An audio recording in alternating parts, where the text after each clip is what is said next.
Dottor Schirati, la sua farmacia è una farmacia oncologica, un presidio importante per il territorio dell'Alta Marca Trevigiana. Ma che cosa vuol dire farmacia oncologica? Farmacia oncologica è un'idea che è nata già nel 2018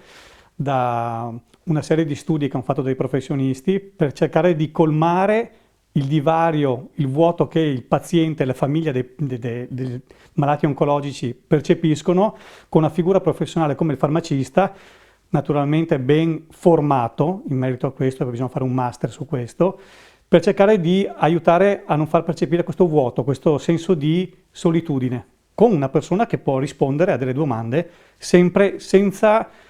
sostituirsi all'oncologo, al medico o al farmacista ospedaliero, anzi affiancandosi. Il paziente oncologico, che tipi di servizi può trovare qui da voi? Beh, innanzitutto il primo servizio sono due parole: fermarsi e prendere appuntamento in base alle esigenze del paziente e anche alla disponibilità da fruire in farmacia, e fermarsi a fare due parole senza maschere e vedere un attimino quali sono i veri problemi, anche emotivi, che una persona può avere, o estetici, se c'è una donna, ad esempio, che deve fare una chemioterapia e ha la sfortuna di non poter utilizzare il caschetto criogenico per non far perdere i capelli, tant'è vero che ci sono vari servizi e vari anche opuscoli per la conoscenza. Come possiamo vedere qua dietro abbiamo,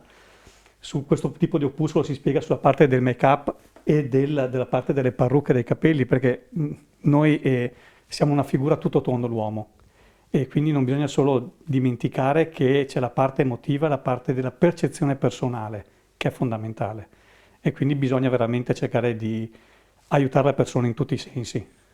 Rispetto invece alla prevenzione dei tumori, in questo periodo se ne parla davvero poco perché al centro dell'attenzione c'è ovviamente l'emergenza coronavirus. Un servizio come il suo invece può aiutare a far capire che ancora la gente si ammala di tumore, però si può guarire. Allora, dice una cosa